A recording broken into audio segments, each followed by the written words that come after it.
Hello and howdy. Welcome to my first English film program for the Philosopher Stone, Harry Potter from J.K. Rowling. The first chapter is the boy who lived, and you see little dolls, requisites. Here my Harry, here is my Dumbledore. I have also Ron, Hermione, Ginny, Luna, Neville, and I lay down here some little things. You can take a look, can think about what could that happen, and now you become from me your first post, dear people, dear guests. You have post in Germany, Leute. You have to post. Yeah, if you take a look in the first book in my playlist, the Philosopher Stone, it's called in German der Stein der Weisen, the stone of the philosopher or the philosoph. You can take a look. The sorting hat. I have a hat, and I put a hat inside, and I speak the hat. The Quidditch, chapter 11, I explain the Quidditch rules, and the mirror of Erased, yeah.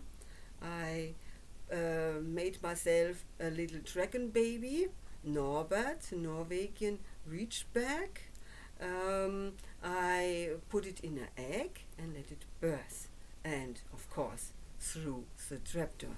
You can see now what I have for you, what I have done and what I have for you.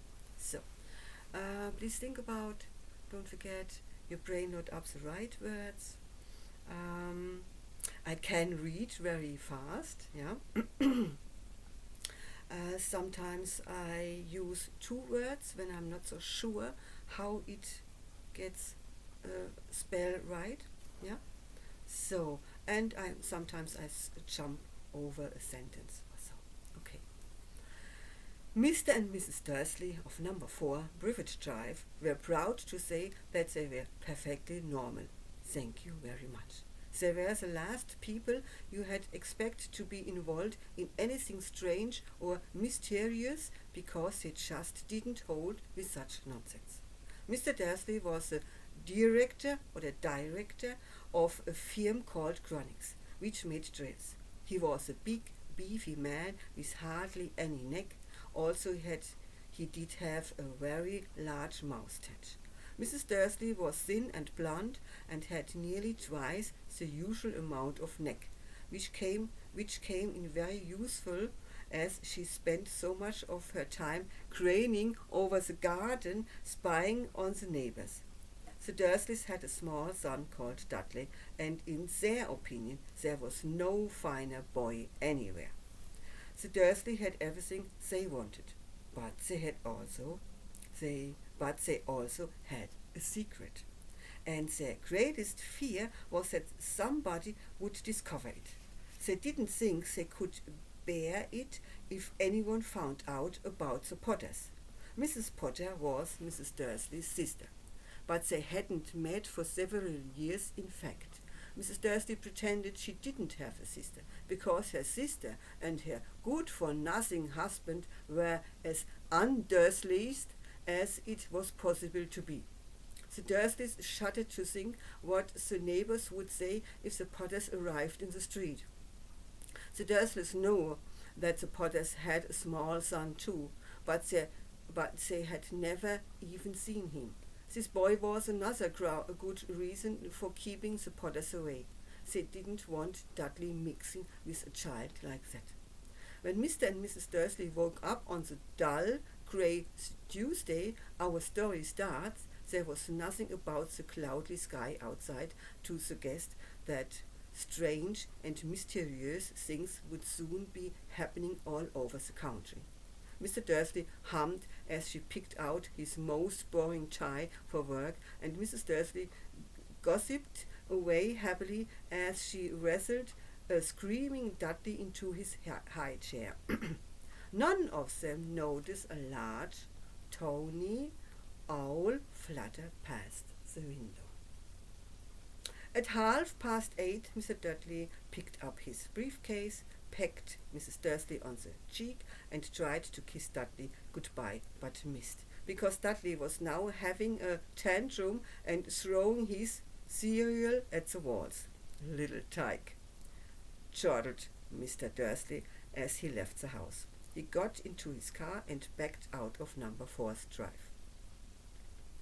It was on the corner of the street that he noticed the first sign of something peculiar: a cat reading a map. "I have a cat, but my cat is Mrs. Norris." For a second, Mr. Dursley didn't realize what he had seen. Then he jerked his head around to look again. There was a tabby cat standing on the corner of Privet Drive, but there wasn't a map inside or sight. What could he have been thinking of? It must have been a trick of the light. Mr. Dursley blinked and stared at the cat. It stared back. As Mr. Dursley drove around the corner and up the road, he watched the cat in his mirror. It was now reading the sign that said Privet Drive. No, looking at the sign. Cats couldn't read maps or signs. Mr. Dursley gave himself a little shake and put the cat out of his mind. And he drove toward town. As he drove toward town, he thought of nothing except a large order of drills he was hoping to get that day. But on the edge of town, drills were driven out of his mind by something else. As he sat in the usual morning traffic jam, he couldn't help noticing that there seemed to be a lot of strangely dressed people about. People in clothes. Mr. Dursley couldn't bear people who dressed in funny clothes. The get-up you saw on young people. He supposed this was some stupid new fashion. He drummed his finger on the steering wheel, and his eyes fell on a huddle of these weirdos standing quite close by. They were whispering excitedly together. Mr. Dursley was enraged to see that the couple of them weren't young at all. Why, that man had to be older than he was, and wearing an emerald green cloak. The nerve of him. But then it struck Mr. Dursley that this was probably some silly stunt. These people were obviously collecting for something. Yes, that would be it. The traffic moved on, and a few minutes later Mr. Dursley arrived at the running car park, his mind back on drills.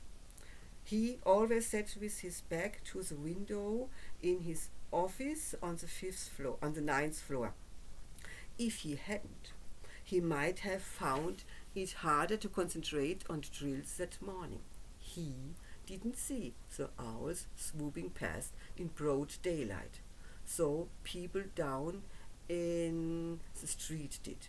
They pointed and gazed open mouths as owls after owls speed overhead. Most of them had never seen an owl even at night time. Mr. Dursley, however, had a perfectly normal owl-free morning. He yelled at 5 different people, he made several important telephone calls, and shouted a bit more. He was in a very good mood until lunchtime, when he thought he had stretched his legs and walked across the road to buy himself a bun from the baker's opposite. He had forgotten all about the people in cloaks until past a group of them next to the baker's. He eyed them angrily as he passed. He didn't know why, but they made him uneasy. This lot were whispering excitedly too, and he couldn't see a single collecting him. It was on his way back past them, clutching a large doughnut in a bag, that he caught a few words of what they were saying. The Potters, that's right, that's what I heard. Yes, their son, Harry. Mr. Dursley stopped dead. Fear flooded him. He looked back at the whisperers as he wanted to say something to them, but thought better of it. He dashed back across the road, hurried up to his office, snapped at his secretary not to disturb him, seized his telephone and had almost finished dialing his home number when he changed his mind.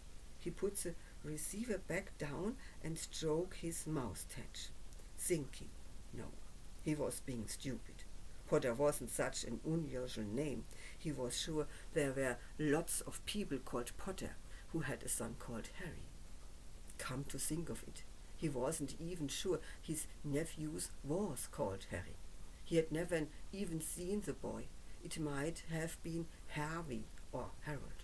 There was no point in worrying Mrs. Dursley. She always got so upset at any mention of her sister. He didn't blame her if he had had a sister like that.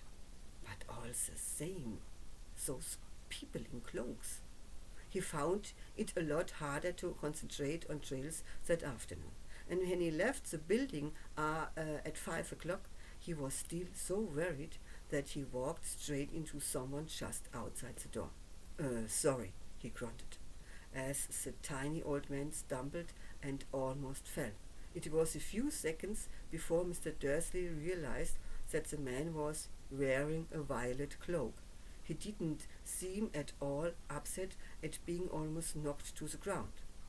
On the contrary, his face split into a wide smile, and he said in a squeaky voice that made passers-by stare, "Don't be worried, my dear sir, for nothing could upset me today. Rejoice, for you know who has gone at last. Even muggles like yourself should be celebrating this happy, happy day." And the old man hugged Mr. Dursley around the middle and walked off. Mr. Dursley stood rooted to the spot. He had been hugged by a complete stranger. He also thought he had been called a muggle, whatever that was. He was rattled. He hurried to his car and set off home, hoping he was imagining things, which he had never hoped before, because he didn't approve of imagination. As he pulled into the driveway of number 4, the first thing he saw, and it didn't improve his mood, was the tabby cat he'd spotted that morning. It was now sitting on his garden wall. He was sure it was the same one. It had the same markings around its eyes. "Shh!" said Mr. Dursley loudly. The cat didn't move. It just gave him a stern look. Was this normal cat behavior? Mr. Dursley wondered. Trying to pull himself together, he let himself into the house. He was still determined not to mention anything to his wife. Mrs. Dursley had had a nice, normal day. She told him over dinner all about Mrs. Next Door's problems with her daughter and how Dudley had learned a new word, shan't, whatever that means. Mr. Dursley tried to act normally. When Dudley had been put to bed, he went into the living room in time to catch the last report on the evening news. And finally, bird watchers everywhere have reported that the nation's owls have been behaving very unusually today. Also, owls normally hunt at night and are hardly ever seen in daylight. There have been hundreds of sightings of these birds flying in very direction since of sunrise. Direction or direction. Yeah. Experts are unable to explain why the owls have suddenly changed their sleeping pattern. The newsreader allowed himself a grin. Most mysterious. And now over to Jim McGovern with the weather.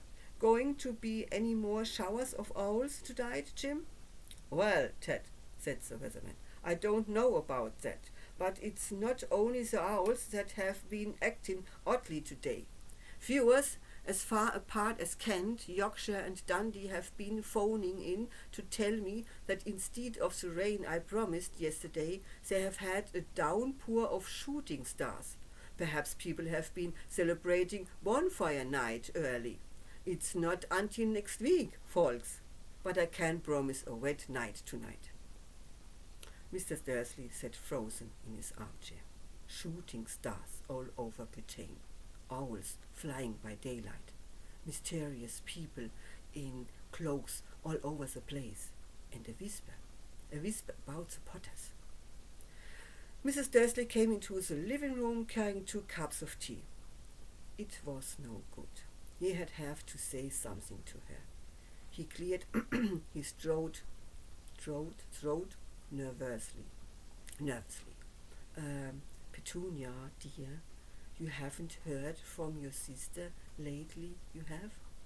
As he had expected, Mrs. Dursley looked shocked and angry. After all, they normally pretended she didn't have a sister. No, she said sharply. Why? Funny stuff on the news, Mr. Dursley murmured. Owls, shooting stars, and there were a lot of funny-looking people in town today. So, snapped Mrs. Dursley. Well, I just thought maybe it was something to do with, her lot. Mrs. Dursley sipped her tea through pursed lips. Mr. Dursley wondered whether he dared tell her he had heard the name Potter. He decided he didn't dare. Instead, he said, as casually as he could, their son, he had be about Dudley's age now, wouldn't he? I suppose so, said Mrs. Dursley stiffly. And what's his name again? Howard, isn't it? Harry, nasty, common name, if you ask me, said Mrs. Dursley. Oh, yes, said he, his heart sinking horribly. Yes, I quite agree. He didn't say, you see the light from my window over there. He didn't say another word on the subject as they went upstairs to bed. While Mrs. Dursley was in the bathroom, Mr. Dursley crept to the bedroom window and peered down into the front garden. The cat was still there. It was staring down Privet Drive as though it was waiting for something. Was he imagining things?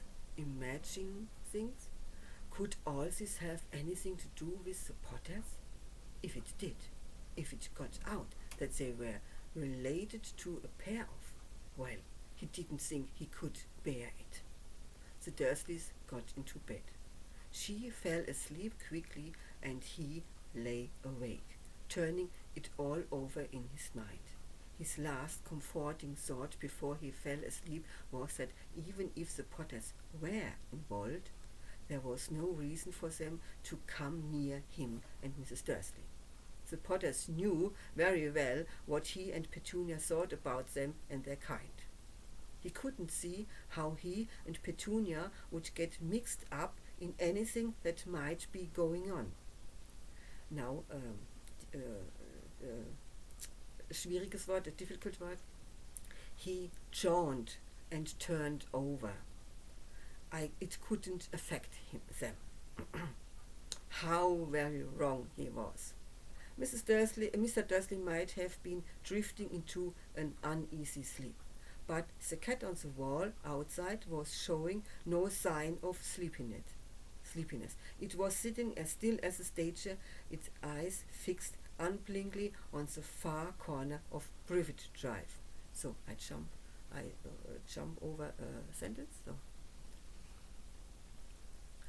In fact, it was nearly midnight before the cat moved at all.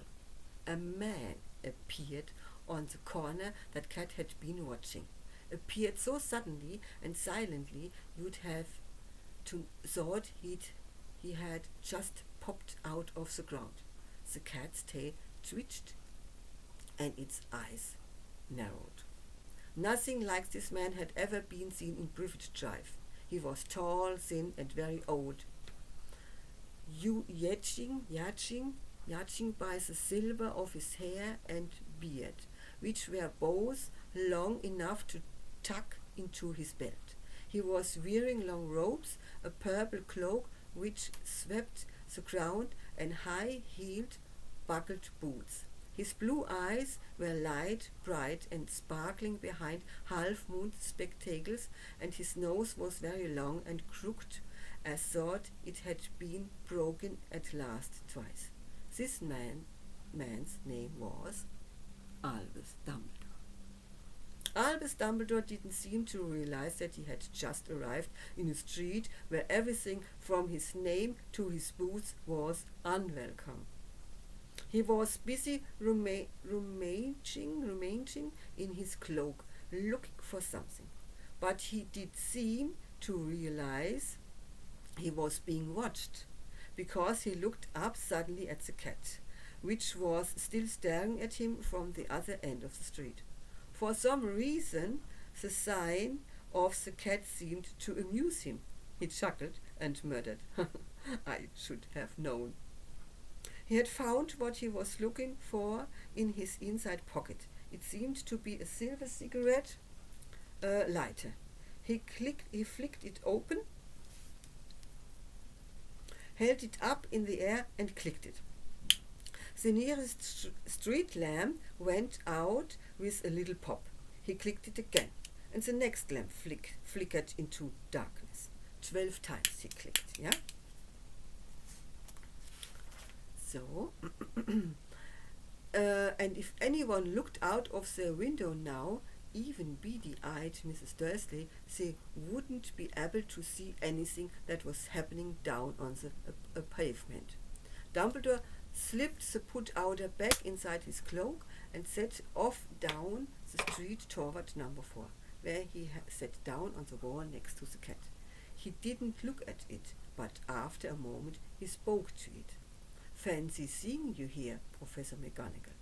He turned to smile at the tabby, but it had gone.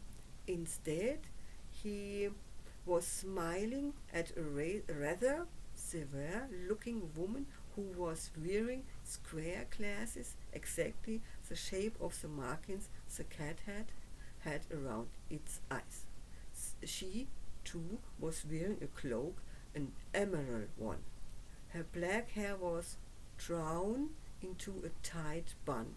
She looked distinctly ruffled. "How did you know it was me?" she asked. "My dear Professor, I have never seen a cat sit so stiffly. You had been stiff if you had been sitting on a brick wall all day," said McGonagall. "All day? When you could have been celebrating, I must have passed a dozen feasts and parties on my way here," said Dumbledore. McGonagall sniffed angrily. "Oh yes, everyone's celebrating, all right," she said impatiently. "You would think they had been a bit more careful, but no, even the Muggles have noticed something going on. It was on the news."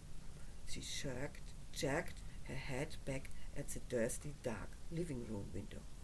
"I heard it. Flocks of owls, shooting stars. Well, they are not completely stupid. They were bound to notice something. Shooting stars over stars down in Kent. I'll bet that was Dedalus Diggle.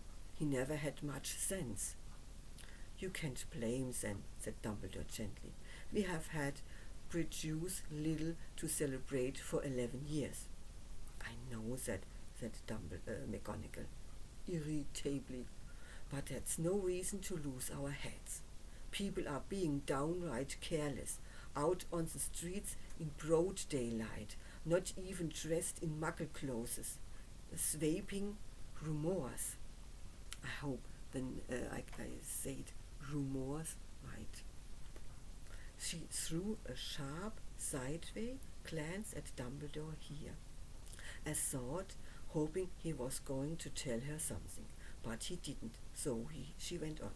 "A fine thing it would be if, On the very day you know who seems to have disappeared at last, the muggles found out about us all. I suppose he really has gone, Dumbledore? I certainly seem so, said Dumbledore. We have much to be thankful for. Would you care for a shepherd lemon? A what? A shepherd lemon. They are a kind of muggle sweets I'm rather fond of. No, thank you, said Dumbledore, coldly, as though she didn't think this was the moment for shepherd lemons. As I saw, even you know who has gone. My dear Professor, surely a sensible person like yourself can call him by his name? All this you know who nonsense. For 11 years I have been trying to persuade people to call him by his proper name, Voldemort. Professor McGonagall flinched, but Dumbledore, who was unsticking 2 shepherd lemons, seemed not to notice. It all gets so confusing if we keep saying you know who. I have never seen any reason to be frightened of saying Voldemort's name. McGonagall then. I know you haven't. But you are different. Everyone knows you are the only one who oh, all right, Voldemort was frightened of. And Dumbledore said calmly, you flatter me. Voldemort had powers I will never had. And she said, only because you are too, noble to use them. And he said, it's lucky it's dark. I haven't blushed so much since Madame Pomfrey told me she liked my new earmuffs. McGonagall shot a sharp look at Dumbledore and said, the owls are nothing to the rumours that are flying around. You know what everyone's saying about why he's disappeared, about what finally stopped him? It seemed that Professor McGonagall had reached the point she was most anxious to discuss, the real reason she had been waiting on a cold hard wall all day, for neither as a cat nor as a woman had she fixed Dumbledore with such a piercing stare as she did now. It was plain that whatever everyone was saying, she was not going to believe in it until Dumbledore told her it was true. Dumbledore, however, was choosing another shepherd lemon and did not answer. And she pressed on. What they are saying is that last night Voldemort turned up in Godric's Hollow. He went to find the Potters. The rumor is that Lily and James Potter that they are dead. Dumbledore bowed his head. McGonagall gasped. Lily and James. I can't believe it. I didn't want to believe it. Oh, Albus. Dumbledore reached out and patted her on the shoulder. I know, he said, heavily. McGonagall's voice trembled as she went on. That's not all. They are saying he tried to kill the Potter's son Harry, but he couldn't. He couldn't kill that little boy. No one knows why or how. But they are saying that when he couldn't kill Harry Potter, Voldemort's power somehow broke, and that's why he's gone. Dumbledore nodded calmly. It's true? Flattered Professor McGonagall. After all he's done, all the people he's killed, he couldn't kill a little boy. It's just astounding. Of all the things to stop him, but how in the name of heaven did Harry survive? We can only guess, said Dumbledore. We may never know.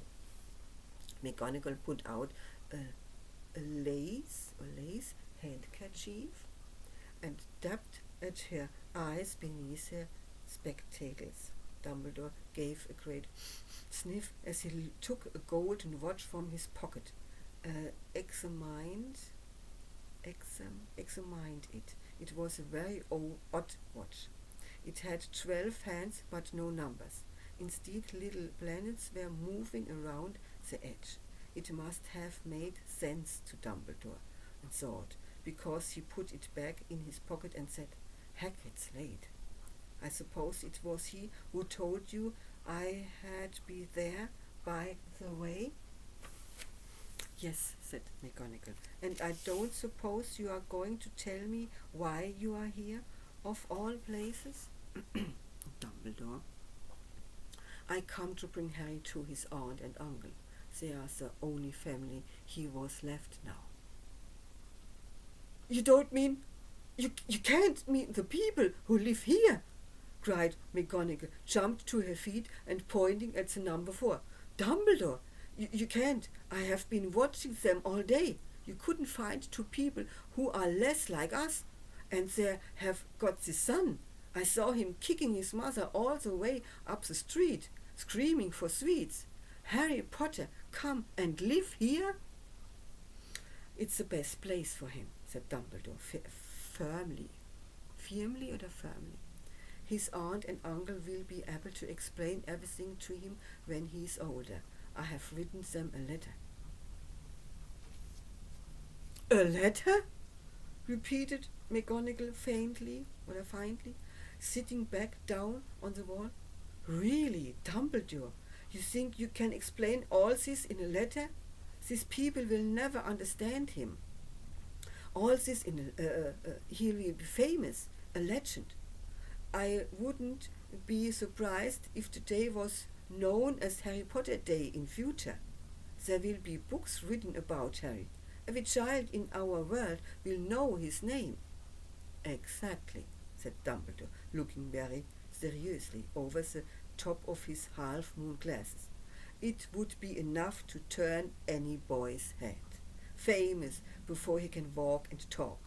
Famous for something he won't even remember.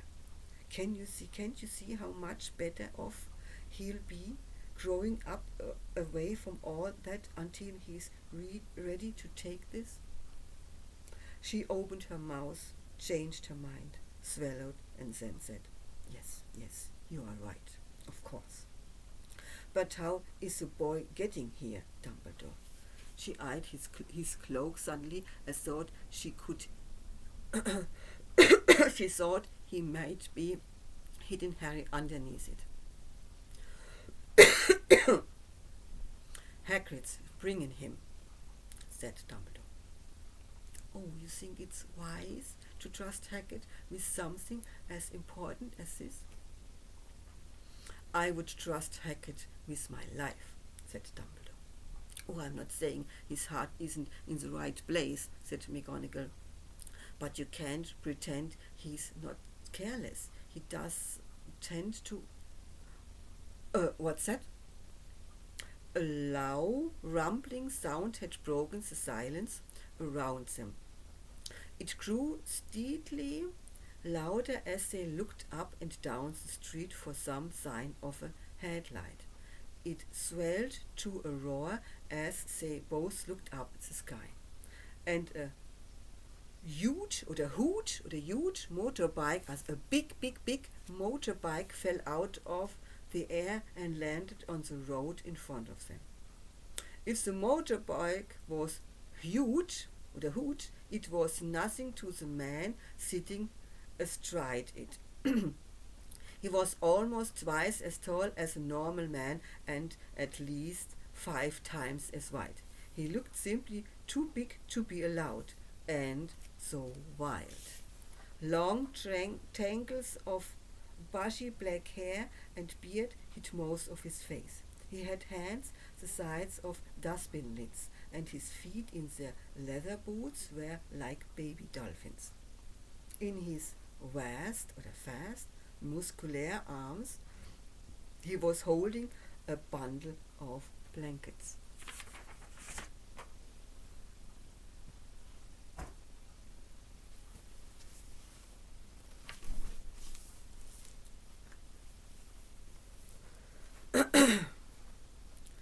Ah, Hagrid, said Dumbledore, sounding relieved.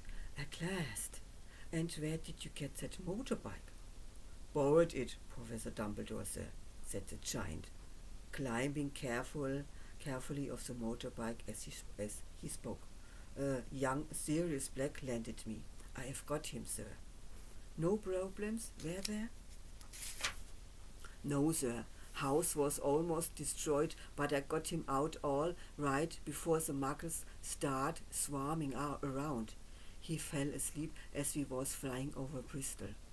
Dumbledore and McGonagall bent forward over the bundle of blankets.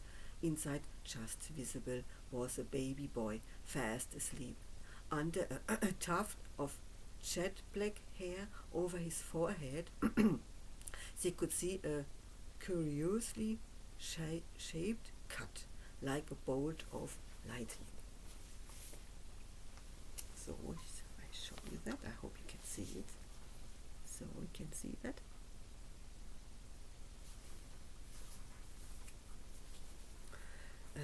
McGonagall whispered, "Is that where?" "Yes," said Dumbledore. "He will have that scar forever." And she asked, couldn't you do something about it, Dumbledore?"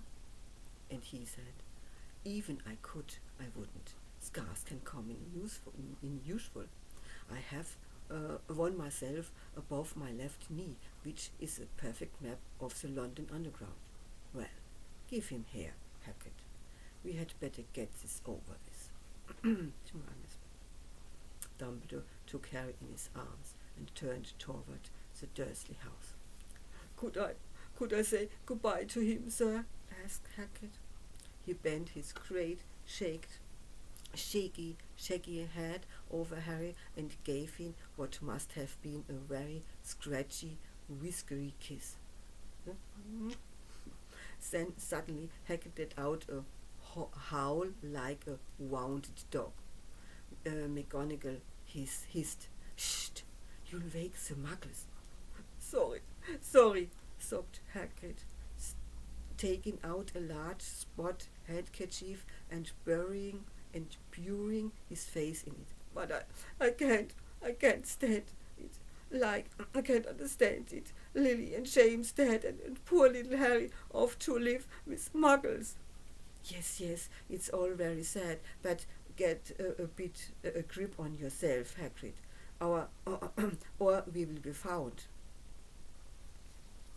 whispers McGonagall, and patting Hackett gingerly on the arm as Dumbledore stepped over the low garden wall and walked to the front door. He laid Harry gently on the doorstep, took a letter off his cloak,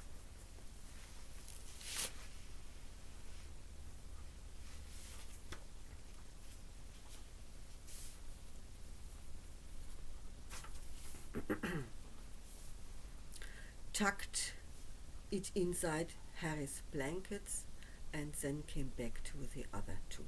For a full minute the three of them stood and looked at the little bundle. Hagrid's shoulder shook. Professor McGonagall blinked furiously, and the twinkling light that usually shone from Dumbledore's eyes seemed to have gone out. "Well," said Dumbledore finally, that is that. We have no business staying here. We may as well go and join the celebration." "Yeah," said Hackett in a very muffled voice. "I had best get this bike away. Good night, Professor McGonagall. Professor Dumbledore, sir." Wiping his streaming eyes on his jacket sleeve, Hackett swung himself onto the motorbike and kicked the engine into life. With a roar, it rose into the air and off into the night. "I shall see you soon, I expect, Professor McGonagall," said Dumbledore, nodding to her. Professor McGonagall blew her nose in reply. Dumbledore turned and walked back down the street. On the corner he stopped and took out the silver put-outer.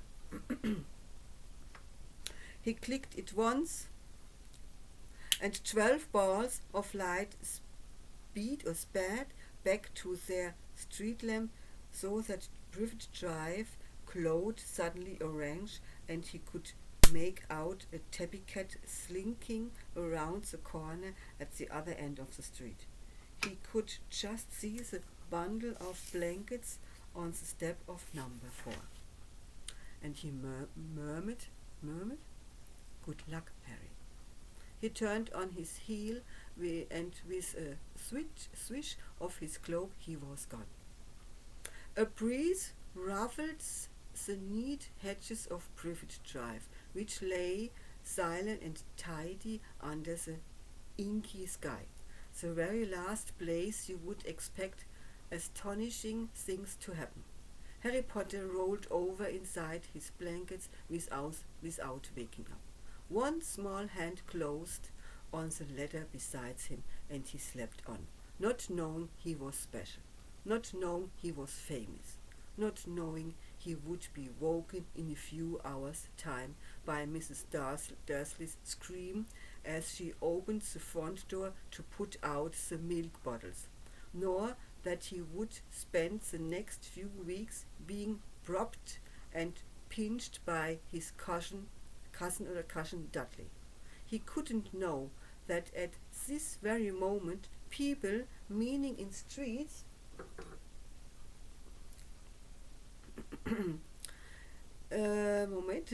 he couldn't know that at this very moment people meeting in secret all over the country were holding up their glasses and saying in hushed voices, to Harry Potter, the boy who lived. So, my first chapter in English. Yeah. Ciao.